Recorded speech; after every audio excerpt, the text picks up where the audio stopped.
Buonasera, ben collegati con le consuete videoconferenze di plebiscito.eu. Siamo nuovamente in diretta mentre si stanno cominciando a connettere i primi partecipanti. Questa sera il tema all'ordine del giorno è Buonasera, indipendenza dal Veneto con più semplice che l'autonomia, quindi andremo poi a spiegare mentre nel frattempo stanno entrando 9 persone. Vedo appunto anche Rossano, Margherita, che è la prima volta che partecipa, benvenuta. Benvenuto anche a Mirko e anche Rossano, ora vedo collegato con il microfono. Ciao ciao. Ciao, benvenuti. Come di consueto per le nostre videoconferenze con plebiscito.eu, magari così per iniziare, non so se c'era qualcuno che voleva fare qualche commento. Nel frattempo io anche pubblico il link sui vari social in modo che le persone possano seguirci anche da casa. Nel frattempo anche Franco si sta collegando, vedo. C'era qualcuno che voleva, a parte il tema del giorno, introdurre qualche commento? Oppure andiamo direttamente sui vari fatti? Oggi, tra piccola curiosità, avrete forse sentito che a proposito di virus, mentre adesso anche Rossano lo vediamo, oltre che sentirlo, a proposito di virus avete sentito che il commissario Arcuri si è lanciato contro le farmacie e i distributori perché insomma praticamente ancora non si trovano queste benedette mascherine con il prezzo calmierato imposto dal governo, perché strano caso appunto farmacie e distributori ad occhio non sembrano aver piacere di lavorare sotto costo rimettendoci. Guardati che strano. Non so se avete avuto modo voi di riscontrare queste problematiche, appunto se avete avuto bisogno di acquistare mascherine o se già ne avevate a casa. Non so se qualcuno voleva darmi qualche punto di vista, da questo punto di vista, sulla situazione che sta vivendo, anche a livello personale, giusto per corroborare un po' il dialogo con qualche esperienza vostra diretta. Me ne ho comprati in Cina 4 mesi fa, per cui in tempi non sospetti. Quanti che ne avete comprare? Credo un pacco da 100, mi pare di ricordarmi, 2 o 3 euro, una roba del genere. Bene, bene. Perché lavorando col polvere del legno... Beh, giusto, ti tega anche il problema ovviamente del lavoro. No, non al lavoro, faccio per hobby, sa, perché al lavoro... per hobby. Sì, perché al lavoro mi dà Quelle lavoro. professionali. Quelle chirurgiche sì, siamo attrezzati molto bene, per cui me ne dà un pacchetto a settimana. Per quanto riguarda Medita non posso dire assolutamente niente, anzi. Siamo molto, molto, molto attrezzati. Mi fa un fiantin ridere però il discorso di imputare ai datori del lavoro di mettere il Covid come malattia, anzi come infortunio. Quello è grave proprio. È grave, ma anche perché come se che ti fa risalire il fatto che uno si abbia mai in azienda? Cioè, come se che ti fa approvarlo? No, è veramente preoccupante perché non è dimostrabile, ma è la classica situazione che si verifica purtroppo in questi casi, mentre si sta aggiungendo altre persone, anche per altre situazioni che riguardano sempre le aziende. A priori le aziende hanno sempre torto in questi casi, no? Quindi purtroppo si conferma questa visione anti-impresa Ecco, sento Margherita che si è connesso, io do il benvenuto. Noi altri la sentimmo, non so se ne sentono gli altri. E anche Franco, vedo. Ciao. E Andrea. Ciao. Ciao. Per cui sì, diciamo, come imprenditori è estremamente preoccupante, perché a priori si trova l'imprenditore a dover dimostrare che le aziende... c'è poi un dibattito. Margherita ci scrive, seguiamo da Cambridge. Ciao Margherita. Bene. E quindi sembra veramente un rischio incredibile, tra l'altro con conseguenze sia sul piano civile che economico che penale, insomma, per cui è veramente preoccupante. Sì, ma anche perché il primo, cioè, mi fa venire in mente che a Barzetta del scienziato di Apulce, no? Che il scienziato strappa le zampette di Apulce fino a che resta con una zampina, e fa con una zampina la pulce riesce a saltare, strappa l'ultima zampina, la pulce non salta più perché si diventa sorda. Cioè, mi pare l'atteggiamento dei mascherine, cioè, siamo veramente a perversione delle realtà qua. Purtroppo sì, ma perversione della realtà, ma il dramma è che per quanto perversa è la realtà stessa.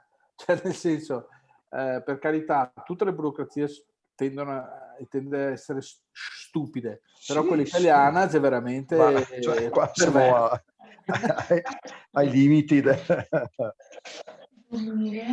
buon senso. E nel veronese, Franco, come è la situazione? Nel veronese ci dicono che sta migliorando, però pare che la provincia di Verona sia tra le più colpite nel Veneto. Si dice anche che il fatto è perché siamo vicini alla Lombardia, siamo la provincia più vicina alla Lombardia, quindi è facile che ci siano stati maggiori contatti. Ecco. Può essere, senz'altro. Può essere, via. Ma a voi cosa risulta adesso a voi nel Veneto? Oggi, per esempio, avete le notizie di oggi? Ma adesso non so i numeri di oggi, sinceramente, perché non ho... C'è qualche caso, mi sembra, però non so i numeri esatti. Li possiamo anche andare a vedere, voglio dire. Ma in generale il Veneto si trova in una situazione un attimo decisamente migliore rispetto a quella italiana. Per cui oggi dicevano 12 contagi e 8 decessi, ecco. Un totale di vittime alla fine, dall'inizio, da quando è partito, che ha superato quota 1700. Insomma, sono numeri importanti, però rispetto al resto d'Italia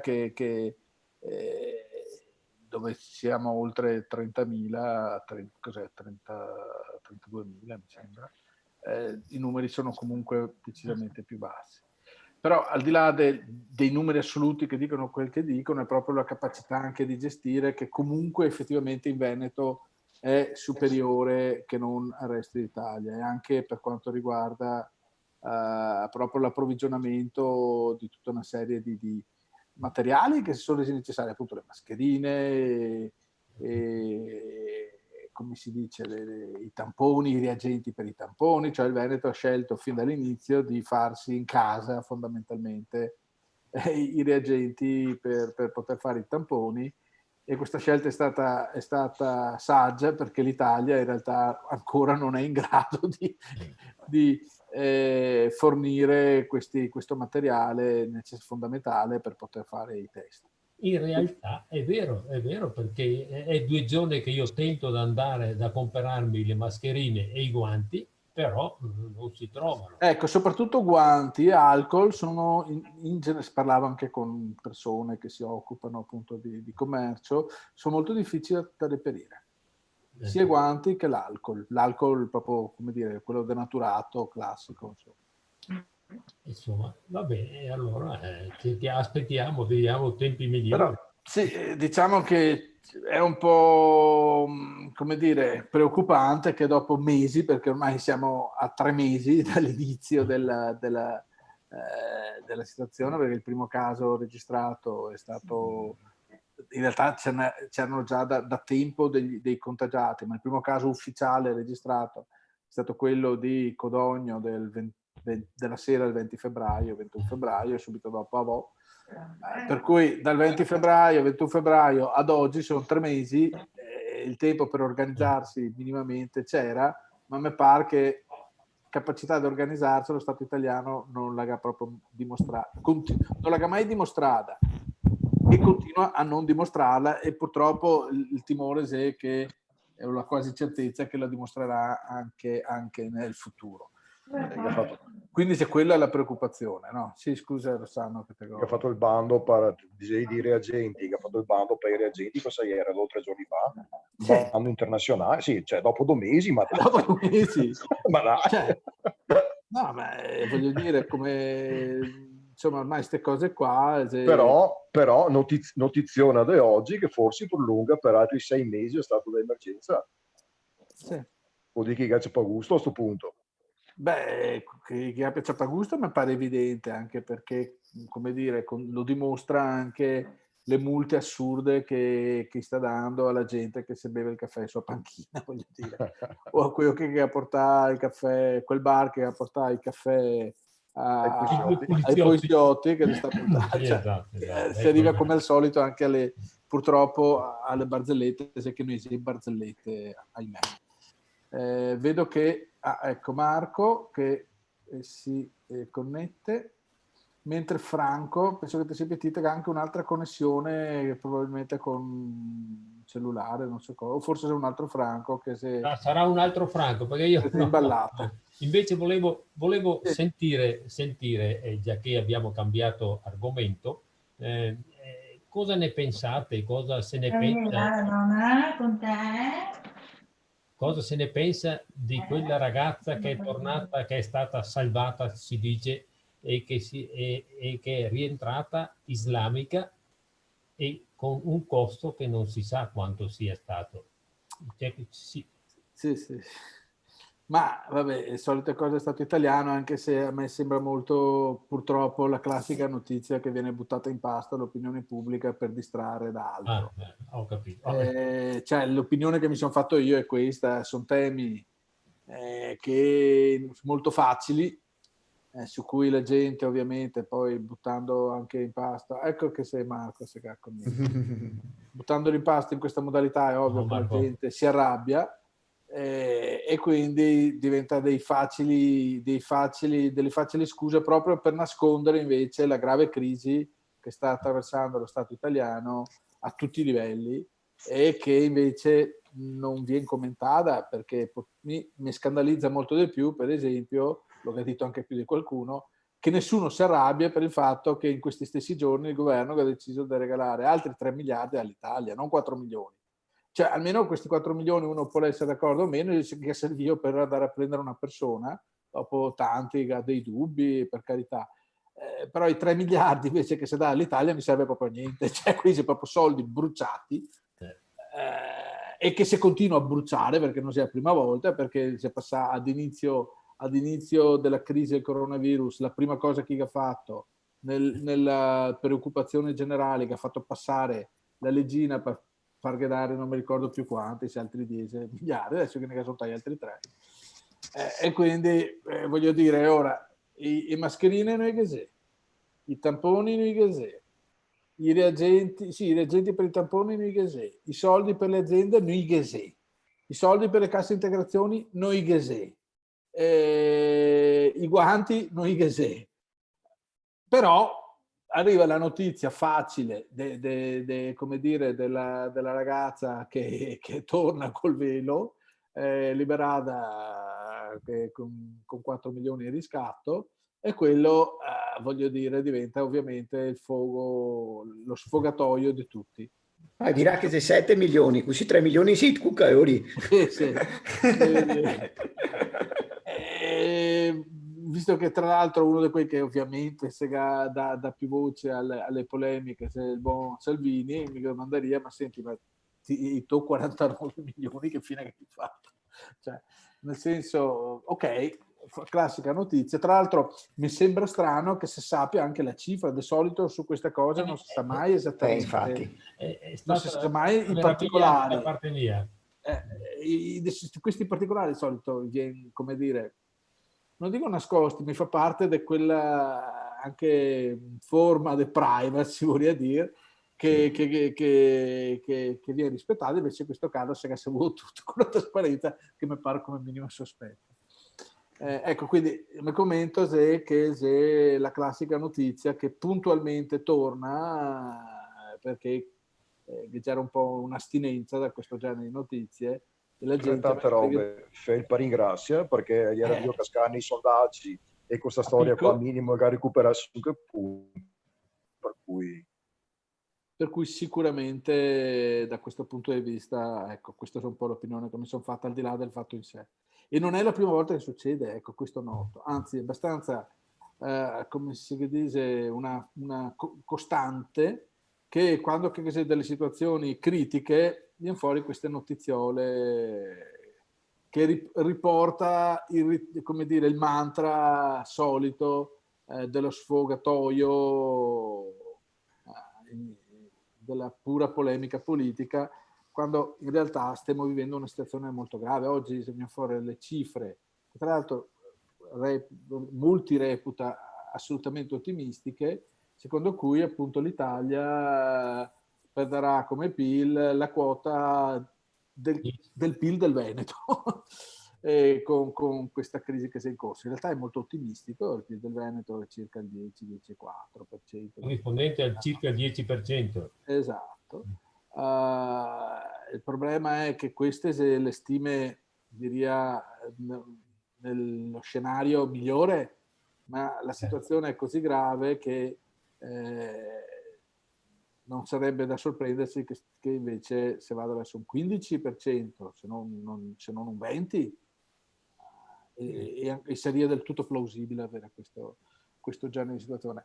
Non capisco perché invece di buttare queste notizie delle facili polemiche i giornali non si occupino della situazione degli operatori turistici oppure di tutta una serie di dettaglianti che sì, adesso si dice che il 18 maggio molti aprirà, ma non so quanti che tirerà su la saracinesca, di quei che per 3 mesi si trova a, come dire, a chiudere. Apri per dare una nettata, non per vendere, perché chi se che va? Assolutamente. A questo punto, cioè, se queste le notizie che mi aspetteria e uno va a vedere cosa succede negli altri stati, questa sera non abbiamo collegato Luca, mi sembra, no? Che dalla Svizzera ci ricorda quanti soldi che le aziende e la sua stessa che ha preso a fondo perduto o anche con prestiti molto agevolati. E qua da noi altri che sono solo chiacchiere, se parla al futuro che sarà messo a disposizione, sarà, però non ho mai sentito un ministro dell'economia dare un resoconto col verbo coniugare al passato o al presente ed è quello che effettivamente si sta erogando alle aziende. E l'unica roba che si è deciso di fare comunque è quella di dare possibilità di fare dei prestiti per poter pagare le tasse. Quindi, allora, queste sono le situazioni gravi che non viene affrontate e sappiamo benissimo, visto che abbiamo cominciato a condividere, vi condivido un documento che ho visto, una dichiarazione che ho visto prima da parte di un leader di uno stato straniero, eccola qua, adesso ve la condivido. Oggi il premier austriaco Kurz, non so se si vede il riferimento, ha affermato che per l'unica possibilità che ha l'Italia di salvarsi per la propria crisi del debito è quella di ricevere aiuto dall'Unione Europea e dall'Austria. Non che sia alternative, l'unica chance l'ha definita. Quindi questo è lo che ha detto Kurz, che se il premier austriaco, il cancelliere austriaco e un cosiddetto leader sovranista, no? Quindi non ho sentito reazioni dei sovranisti di casa nostra di fronte a questa evidenza che invece sapevamo i sovranisti essere tutti per il no euro, l'Exit, Italexit e quant'altro. Oggi un'altra notizia, non ho fatto in tempo a scaricare l'immagine, e c'è la rassegna stampa che ho visto passare, c'è quella di BlackRock che ha abbassato, come dire, i suoi giudizi, le sue valutazioni sul debito pubblico italiano a seguito della famosa sentenza della settimana scorsa della Corte Costituzionale tedesca di Karlsruhe, che aveva messo in dubbio la politica del quantitative easing da parte della Banca Centrale Europea. Il concetto quindi queste sono cose gravi perché BlackRock è il più importante fondo di investimento che esiste probabilmente al mondo, uno dei più grandi, per cui questo non fa certamente ben sperare per il prossimo futuro. Ecco, personalmente mi preoccuparia fosse i dirigenti e i giornali italiani più di questo che non di queste notizie, che però d'altra parte capisco se per loro uno sfogatoio sia da una parte quei che pensava di ricavarne un beneficio portando con cittadina italiana, come dire, a casa dopo un rapimento. Dall'altra parte politica invece quegli altri che ovviamente invece soffia sul fatto che questa cittadina nel frattempo si è convertito all'Islam e che si è presentata, come dire, con il velo. Quindi fondamentalmente stiamo parlando di veramente distrazione di massa. Ecco, per finire. Gianluca, Sì. se fossimo noi al governo, fosse l'indipendenza del Veneto, cosa farebbe? Che idea avrebbe per tentare di risolvere o perlomeno alleviare questa situazione? Beh, innanzitutto probabilmente alcune politiche che si sta adottare dallo Stato italiano in tema di estrema cautela per quanto riguarda il Veneto, se avrebbe potuto farle con un altro tipo di, come dire, di attenzione. Il Veneto si sa comportare abbastanza bene, però avrebbe potuto comportarsi ancora meglio se avesse fatto il tracciamento, diciamo, dei casi fin dall'inizio, fin da quando l'Università di Padova l'aveva proposta, che invece era stata, come dire, bocciata proprio dalla stessa Regione Veneto come ipotesi, probabilmente che avessimo guadagnato, non dico un mese, ma 2 settimane buone rispetto a quello che dopo c'è stata l'evoluzione. Comunque, in ogni caso, sicuramente che si sta delle riaperture più intelligenti, anche perché se si era basato sui modelli pessimistici dell'Imperial College di Londra, che prevedeva centinaia di migliaia di morti, ma non si sarà ricordato che questo stesso istituto, su cui i politici si gatterà per le decisioni che gacciapà, dell'istituto che aveva previsto numeri esagerati di morti anche per le precedenti casi della SARS, ma ancora prima della mucca pazza, vi ricorderei, che aveva previsto decine di migliaia di casi di infezioni quando la realtà era stata molto minore. Quindi è da qualche decennio che questo istituto fornisce dei modelli di previsione in cui prevede degli scenari di base, degli scenari medi, degli scenari di massimo rischio. I politici italiani per sicurezza va sempre sul massimo rischio.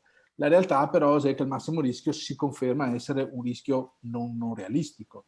Quindi sicuramente non avrebbe preso quei modelli a riferimento, non avremmo preso quei modelli, ma se avrebbe agito in modo più razionale. Per esempio, conosco molto bene l'esperienza della Slovenia, uno stato indipendente vicino, che ha gestito la cosa con molta più razionalità.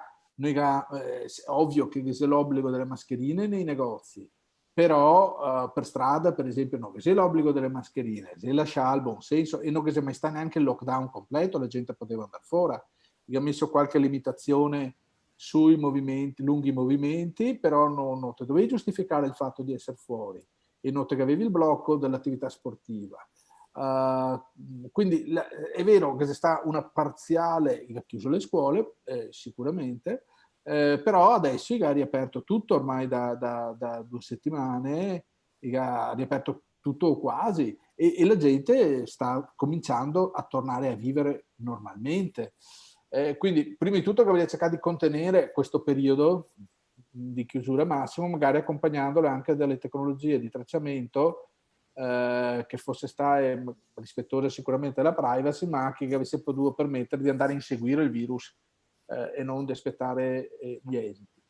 L'altra cosa che Segavaria può fare è sul lato economico-finanziario, perché noi stiamo parlando di un'ecatombe economica-finanziaria. Sicuramente il Veneto Indipendente, già solo adesso, col surplus finanziario da cui può godere, che è 15-20 miliardi di euro l'anno, Gavaria può permettersi, se questi soldi non fosse stati robai dallo Stato italiano come avviene adesso, di tenere quantomeno le aziende in situazioni stand-by per quel periodo di chiusura, e poi permettere di accompagnarle quando riaprivano l'attività. Questo in Italia non si è avvenuto, perché né le aziende né ovviamente i lavoratori, tutti che subito, i cittadini che subito le conseguenze, le famiglie, le imprese che subito le conseguenze di questa crisi, e lo Stato non ha portato nessun tipo di ristoro, di aiuto nel frattempo.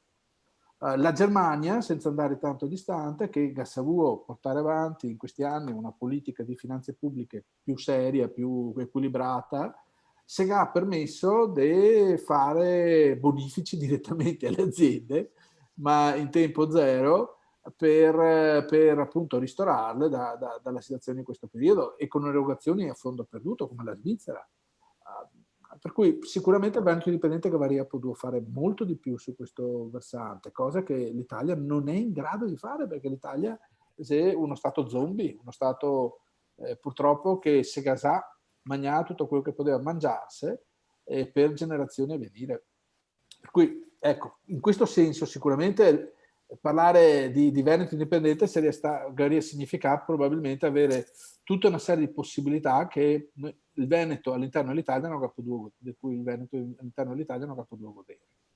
E questo vale anche per il concetto di autonomia.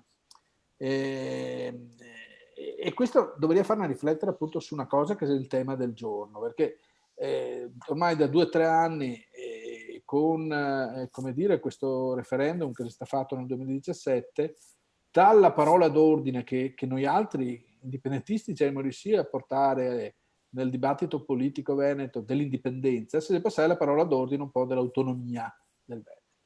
Sembrano 2 sinonimi, no? Perché uno dice indipendenza, dice autonomia, la maggior parte della gente magari neanche capisce, però se invece si va a vedere nella realtà di cosa che si parla di 2 cose completamente diverse, soprattutto al di là come dire, degli effetti, ma anche e soprattutto per la modalità con cui si ottengono questi obiettivi.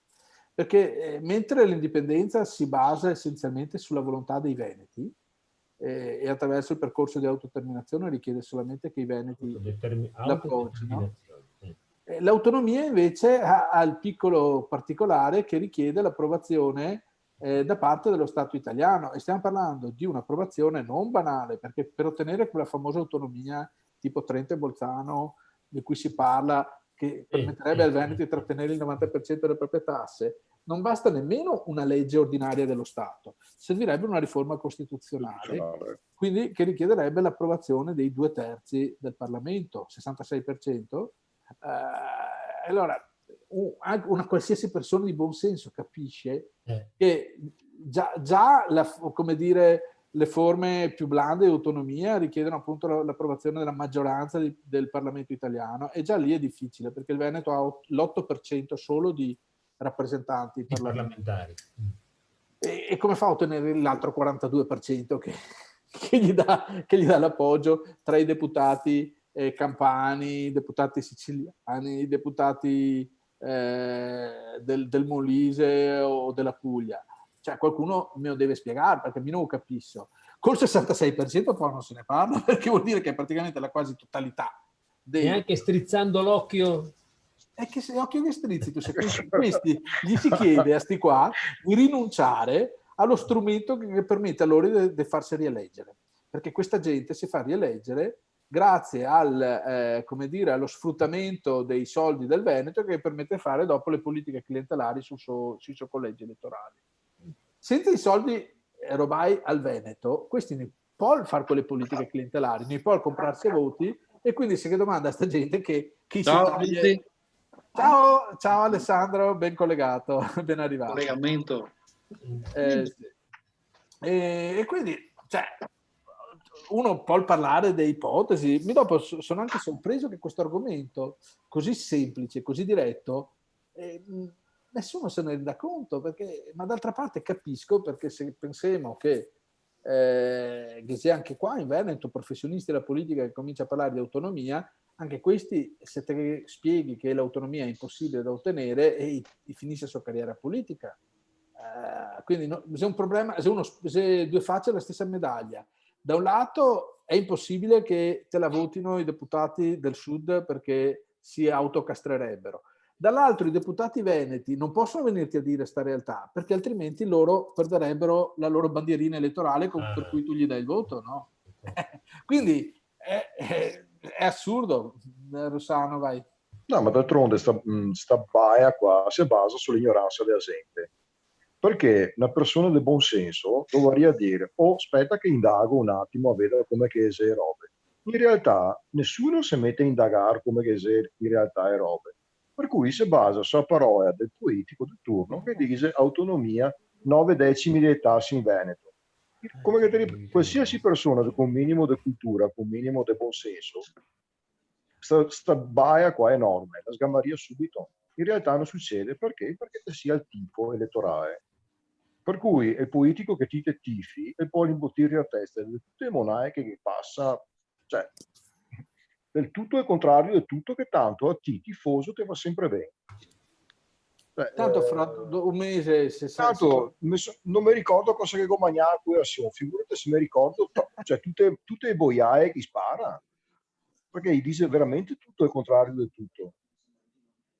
Cioè, e così e ora sta storia qua si chiama studiata bene, perché se chiama studiata veramente bene. Bastava vedere il quesito elettorale con cui andai a votare sti pori non si sa cosa. Siete d'accordo che la regione contratti per più forme di autonomia? Ma cosa vuol dire? Cioè, cosa vuol dire questa domanda qua? Perché vuol dire tutto e non vuol dire niente.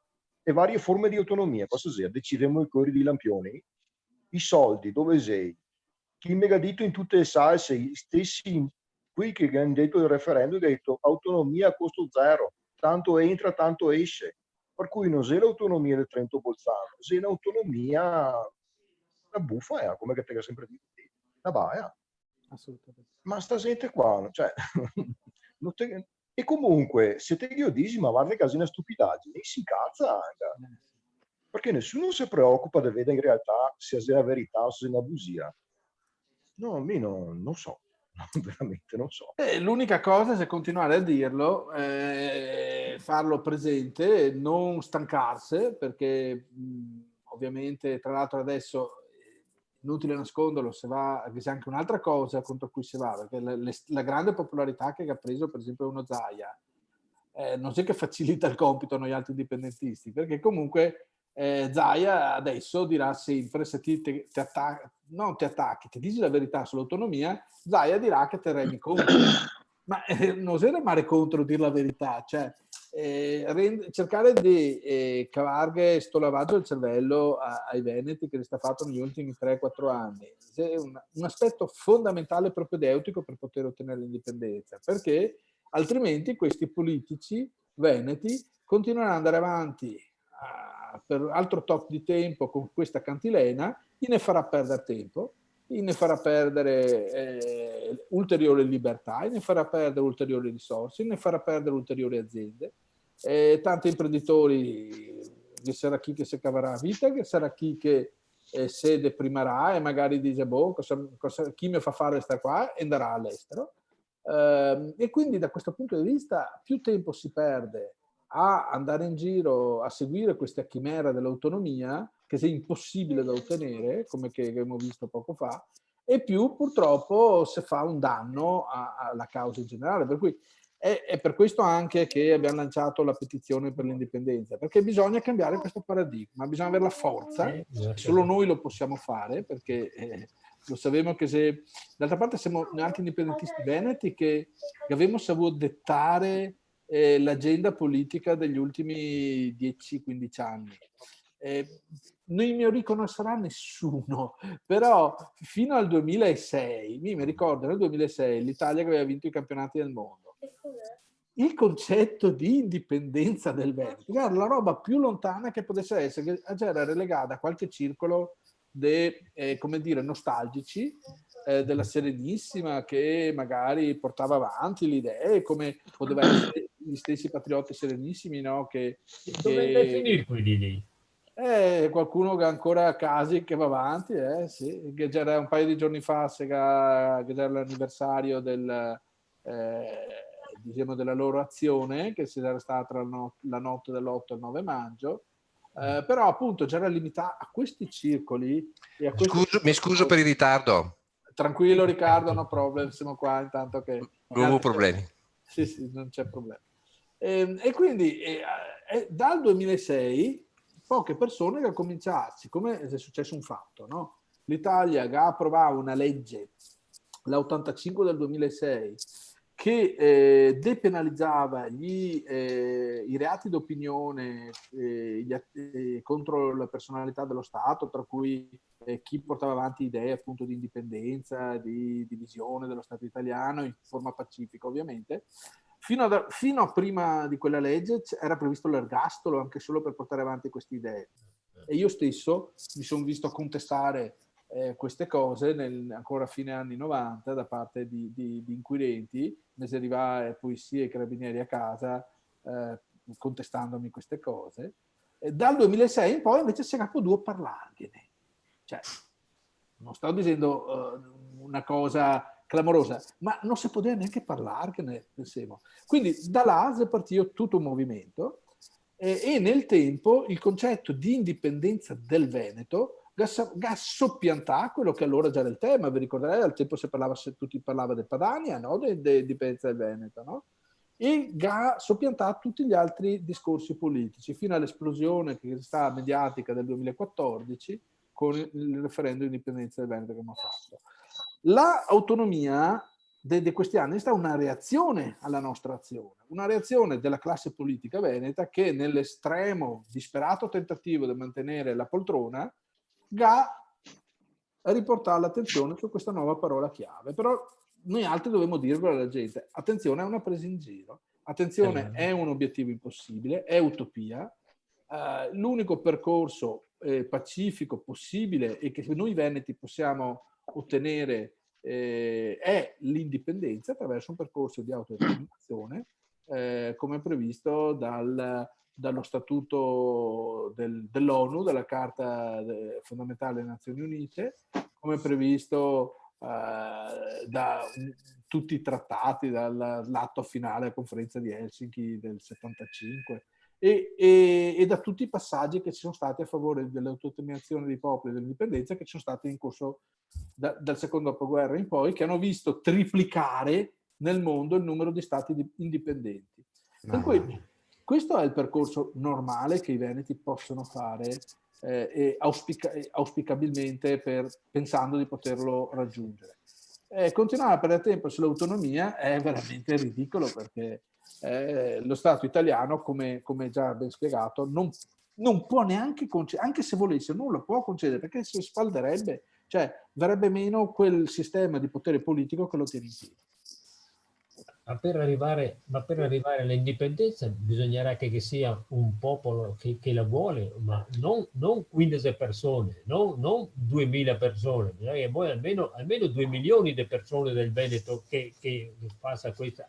Ma allora il Veneto l'hanno dimostrato con il referendum, però nell'ipotesi che si vada avanti, come avverrebbe il controllo della polizia, della polizia locale, carabinieri, io ho molta confusione in questo.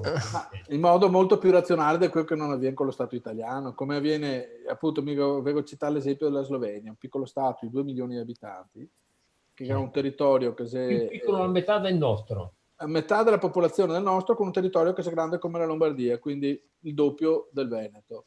E loro si gestisce come qualsiasi Stato normalmente le sue forze dell'ordine, senza tanti problemi, in modo organizzato, civile, e il Veneto faria lo stesso. Che problemi di Ossia? Semplicemente con una organizzazione statale che sia minimamente efficiente, non certo avendo 5 corpi di polizia come che ha l'Italia, che ha i carabinieri, i ha polizia, i ha forestale, i ha guardia di finanza, e sappiamo storicamente perché hanno creato 5 corpi di polizia l'Italia, perché l'ha creati, perché hanno dovuto darne uno per partito, per una questione di lottizzazione. E quindi hanno cominciato, quando non bastavano più i corpi di polizia, hanno cominciato a creare la protezione civile, e anche quella, per esempio, era finita al PD al tempo, no? Al PC e dopo al PD. E quindi da questo punto di vista sicuramente il Veneto non ha questi problemi, farà come tutti gli stati del mondo, si organizzerà in modo il più semplice possibile ed efficiente per gestire le attività, magari anche mutuando, imparando le esperienze di quegli stati vicini che hanno dimostrato nei fatti di saperlo gestire molto meglio l'Italia. In sostanza, l'attuale polizia che è nel Veneto saranno migliaia, come saranno migliaia di carabinieri. Sì. Quelli possono rimanere lì, rimarranno lì? Probabilmente, quasi sicuramente, ci sarà come si dice, una traslazione, cioè queste persone non andranno più a eseguire gli ordini di apparati dello Stato italiano, ma eseguiranno gli ordini di apparati dello Stato veneto. E lo duretta. Ovviamente con una razionalità. No, a fine, siccome questi ragionano sullo stipendio, mi segue chi paga lo stipendio, come sempre avviene. E come è avvenuto in tutti gli stati che hanno ottenuto l'indipendenza. Sarà un processo ovviamente a tappe, tappe e senza rivoluzione. Senza rivoluzione, sarà pacifico, proprio perché è supportato dalla volontà schiacciante dei veneti che c'è. Cioè, il fatto è che il Veneto ha questo grande vantaggio. È la regione d'Europa in cui la volontà di indipendenza è la più forte che ci sia in termini numerici. Noi siamo molto più a favore dell'indipendenza di quanto non lo siano gli scozzesi in Scozia, di quanto non lo siano i catalani in Catalogna. La differenza che abbiamo rispetto a queste regioni è che noi non abbiamo una classe dirigente indipendentista. Cioè, mentre loro hanno al governo dei partiti che, nonostante il fatto che l'ideale di indipendenza sia minoritario, riescono comunque ad imporsi politicamente, noi al contrario avremo l'indipendenza che è maggioritaria alla stragrande, ma non abbiamo i politici indipendenti. Ecco. Quindi la differenza... Bisogna fare un partito? Siamo noi, dobbiamo organizzarci, noi veneti, non abbiamo sicuramente da chiedere ai partiti italiani, dobbiamo organizzarci noi veneti a organizzare e a convogliare questo consenso in un'azione politica. Quanta possibilità potrebbe esserci arraffando nella Lega? Scusa, le mie domande. Io credo che ormai sia evidente a tutti che la Lega è un partito italiano irrecuperabile. Probabilmente non lo è mai stato recuperabile, perché andiamo a vedere anche il proprio fondatore, uno che si è fatto 2 finte feste di laurea, al mattino diceva alla moglie che andava a lavorare, si metteva il camice, diceva che andava in ospedale, invece andava a giocare a biliardo. Cioè, questo era il fondatore della Lega. Per cui un personaggio del genere, come si può pensare che potesse avere un'onestà politica di fondo? È impossibile. E quindi da questo punto di vista è chiaro che non possiamo fare affidamento su quelle strutture, perché sono delle strutture che, come dire, sono nate male, sono nate per un altro scopo e sono irrecuperabili. Dobbiamo creare qualcosa di veneto, qualcosa di nuovo. Quello che è recuperabile sono le persone. Ovviamente dovrà essere fatta una selezione della classe dirigente, cioè noi dovremo riuscire a individuare E guardate che si stanno avvicinando sempre di più ogni giorno che passa, perché la situazione è così grave che le persone si avvicinano. Dobbiamo coinvolgere e avvicinare le persone preparate, le persone responsabili che facciano questo percorso assieme a noi e che si rendano responsabili anche di questa crescita, di questa evoluzione che dobbiamo avere come veneti verso la nostra indipendenza. Ma non possiamo fare riferimento ad altri, dobbiamo farlo. Scusa, posso? Sì, con piacere. Il numero delle firme, ce lo puoi dire per favore? È pubblico, erano 4.000, sono state superate le 4.000. Ovviamente sarebbe bene raddoppiarle come minimo, andare verso 10.000, quindi sì, siamo a 4.030. E tutti il gruppo de Skei almeno. Cosa? Hanno versato qualcuno, abbiamo versato qualcosa. Ma sì, si è versato, a parte che si versa a quella piattaforma che non è nostra, è una piattaforma di servizi. Ma i versamenti che vengono fatti servono a promuovere ho le capito. petizioni. No, vabbè, però è fatta loro, che è una, come si dice, una piattaforma internazionale, non nostra. Anzi, qualcuno si è arrabbiato perché dicono che avesse ricevuto anche soldi da Soros. Dicono che petizioni.it sarebbe stata un po' più credibile, perché ti mandano anche l'email di conferma e tu devi fare... Beh, anche qui c'è o hai l'email o è il sistema di autenticazione attraverso Facebook o Google, che è equivalente in termini tecnologici. Non c'è, da quel punto di vista tecnologico non è un problema, sono equivalenti. Ma rispetto a petizioni.it, mentre petizioni.it è italiana, questa è internazionale, quindi la scelta è stata fatta più su questo. Il discorso che è internazionale, capito? Sì. Come internazionale? Scusa, il Liban con il quale è stato appoggiato? Sì, perché loro è internazionale, ma poi... Chi sono loro? Questa è change.org, è un'associazione che fa le petizioni. Che sono dei nostri, insomma, o no? No, non sono dei nostri. No, se si vuole donare ai nostri bisogna andare sul sito di plebiscito. Bisogna andare sul sito di plebiscito di Veneto, sì. Quelle sono le piattaforme nostre. Ecco, no, spero di averli mandati lì i soldi. Spero anch'io. Secondo me no. Basta andare sul sito di plebiscito.eu e ci sono lì quello che hai mandato tu, quello libro che hai mandato tu. Beh, se l'ho mandato io deve essere sicuramente il Liban di plebiscito, sarà via mail forse. Sì, se ho mandato io il Liban di plebiscito. La prossima volta che ci vediamo lo tiro fuori e vedo dove è andato. Ok. Sì, è bene capirsi su queste robe.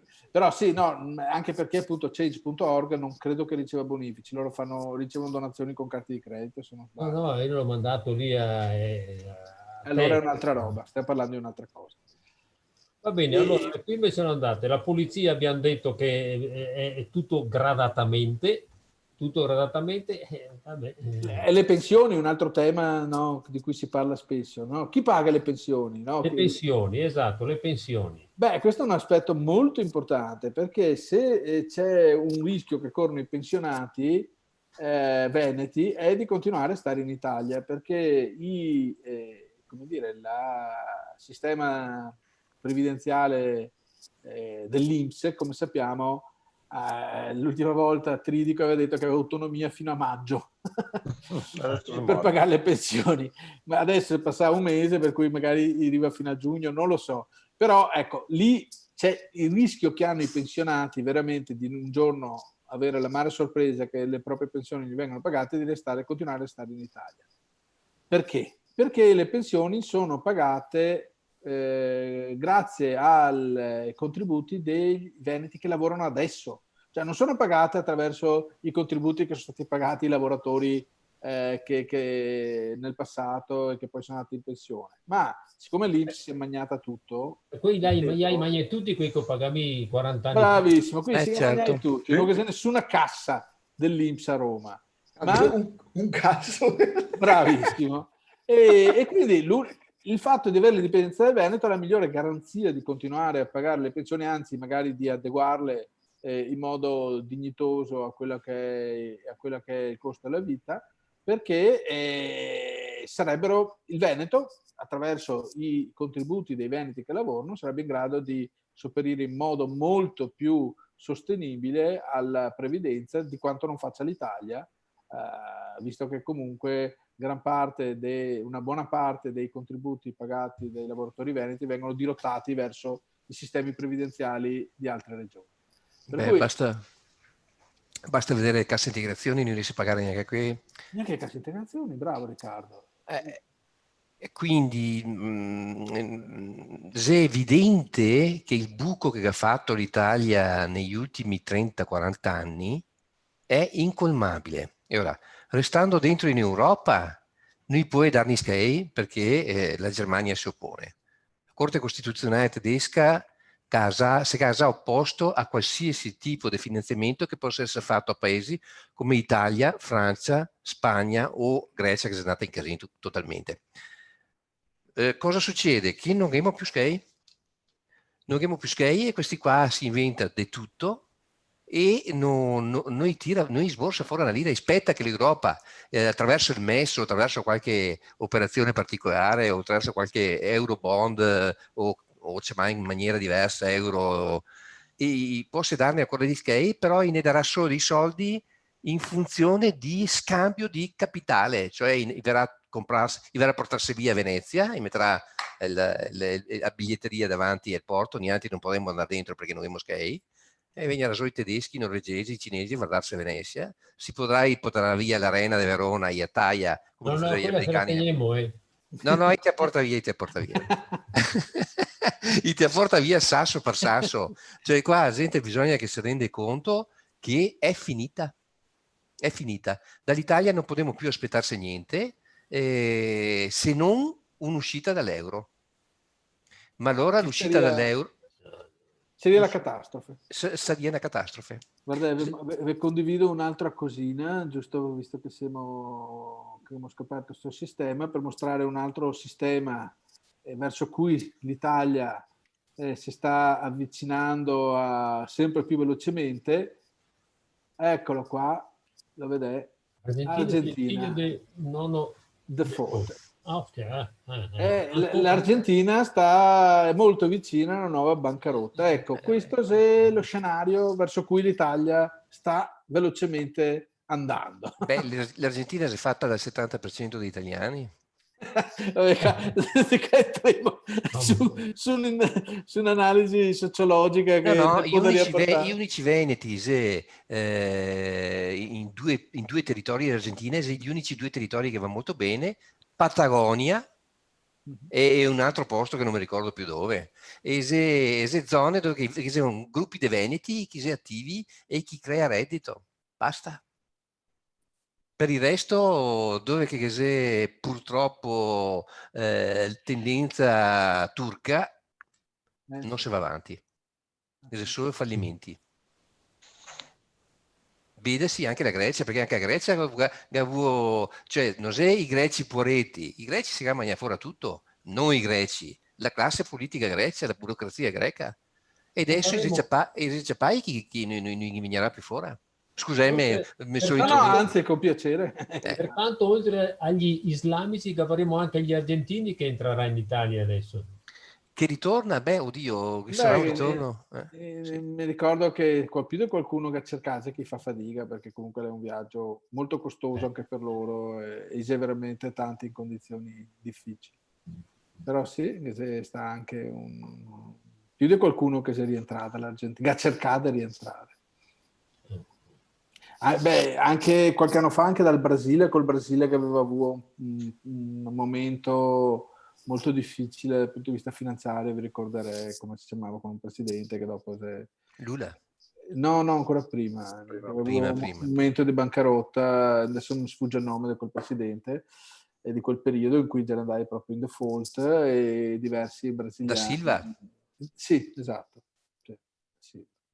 E dopo Lula, eccetera. Però dopo il Brasile adesso insomma comincia a riprendersi da quella situazione di allora. No, per quanto riguarda noi altri veneti, sicuramente bisogna che se mettiamo in testa, come diceva anche Riccardo, come ha detto Rossano, che il sistema italiano alla frutta si basa solo su un grande meccanismo, che se l'ha presa in giro mediatica. E quindi da questo punto di vista veramente l'unica cosa che noi altri dovremmo e potremmo fare è fare informazione. Vai Rossano. No, il discorso sì, il discorso è questo, che con l'indipendenza si può fare quello che si vuole. Te ne dico, non mi ricordo il nome del signor che appena parla adesso, non Franco. Riccardo, scusami, scusa. Riccardo. Figurate.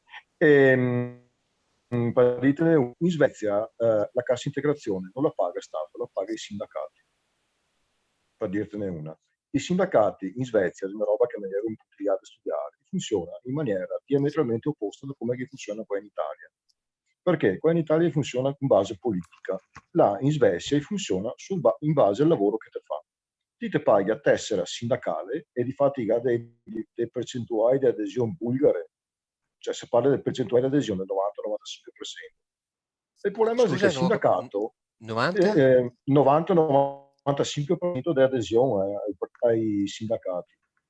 E il discorso è che il sindacato fa l'interesse di chi che paga la tessera, e uno che ha un lavoro ha tutto l'interesse di iscriversi, perché dopo, nel caso in cui restasse disoccupato, il sindacato stesso che paga la disoccupazione, che paga la cassa integrazione. Per cui il punto è che noi altri siamo talmente tanto focalizzati sulla nostra fogna che non siamo neanche gli occhi per vedere come chi fa all'estero. Cioè, il messaggio dell'indipendenza è quello che noi, ad esempio, parlavamo prima delle pensioni.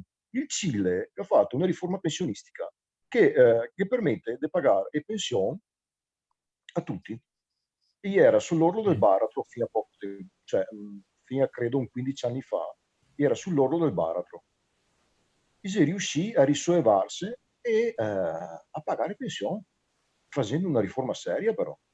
Per cui che l'indipendenza, cioè qua, cari veneti, rendiamoci conto che il Veneto potrebbe essere l'Eden sulla faccia della terra. Se siamo noi altri che dobbiamo guardare. Tutto qua. Lo so. Assolutamente sì. Bisogna trovare la formula per sollevare un pochino il popolo. La formula c'è. Sì. Gianluca Busato, che se qua che ne parla. Cioè, per cui la formula c'è, e il discorso è bisogna volerlo. Tutto qua. Basta stupidaggini, bisogna volerlo. Basta perdersi l'autonomia, come si diceva prima. Cioè, facciamo questa controinformazione, smascheremo il pur, ma basta stupidaggini. Cioè, questa è una via di salvezza, non che ne sia altro. Non che ne altro. No, non che ne sia altro. È ormai una strada obbligata. L'auspicio è che in questa situazione grave si riesca a svegliare i veneti, perché credo che sia molto attenti a quello che sta avvenendo. Il dubbio dopo mi viene quando appunto succede questi fatti di cronaca come questo della ragazza di questi giorni, che catalizza l'attenzione, tutti va là. E si dimentica che non ha neanche escape da mettere il magnasso sua toia a sera. Per cui noi altri veramente dovremmo fare uno sforzo importante come dal punto di vista informativo. Gianluca, sì. Scusa, fare delle, come dire, di post, qualcosa da mettere nei vari social semplici che dice appunto questo, cioè nel senso di dire, guardi che l'autonomia se ne tolta per i fondelli, l'unica cosa strada percorribile è l'indipendenza. Tirando che fuori da 3 punti semplici, tac, in modo che magari... Assolutamente sì, va fatto, lo faremo continuamente, lo faremo ancora di più, dopo va condiviso. E qua anche ben venga l'aiuto da parte di più persone, di chi di voi altri si assenta, di scrivere anche il proprio pensiero, che dopo lo condivideremo, perché più voci siamo e più anche, come dire, questi concetti trova maggiore eco. Anche in termini semplici, usando parole semplici, dopo non state a preoccupare della correttezza grammaticale che vi correggiamo e vi mettiamo a posto, ma se volete contribuire con gran piacere per Faseo, mandem a info@plebiscito.eu i vostri interventi, i vostri punti di vista, che verrà pubblicai con grande piacere. E quindi ecco, sicuramente questo deve essere, va molto bene questi video, perché dopo i viene visti, perché dopo i circola, perché dopo le persone li ascolta, e perché questi argomenti effettivamente non li tratta nessuno. Noi altri a suo tempo abbiamo insistito molto su questi concetti, proprio di affrontare in modo razionale le motivazioni dell'indipendenza, le ragioni dell'indipendenza, perché alla lunga sono convinto che comunque la gente, se fa le domande e quindi sentite che dà delle risposte che siano razionali, queste nel medio e lungo termine ha molta più forza che non gli slogan, che non le buttad, che non le cose che dopo va a catturare sicuramente persone, ma che anche dura lo spazio un mattino, su cui non ti può costruire niente. E quindi ecco, mi credo che sia molto importante questo sforzo che facciamo, che dobbiamo fare, anche perché obiettivamente se non lo facciamo noi altri non che siamo. Non lo fa nessuno. Mi sarei ben contento. Guarda che è stancante. Sarei ben contento che fosse come dire, una partecipazione più importante anche in termini intellettuali a questa battaglia, e anche numerici. Però siamo anche molto attenti a marcare bene il confine, ad evitare che qualcuno che porta avanti delle idee che diciamo da ruota de scorta della Lega entri e mette a silenzio in realtà l'unica possibilità che avevamo d'uscita, perché ci sta questo tentativo in questi anni, bisogna dirlo, bisogna essere consapevoli, tanti a sfruttare il concetto di indipendenza per dopo traslarlo in autonomia, per dopo traslarlo in alleanza sistemica alla Lega, dove chi siede insieme nei giunte, in comune, in regione e quant'altro. Questi quindi che ci voti nel nome dell'indipendenza, ma dopo li portai all'ovile leghista dell'autonomia, della finta autonomia. Sì, perché fosse vera, uno anche capisce, ma se finta come che non mi spiegare, no? E quindi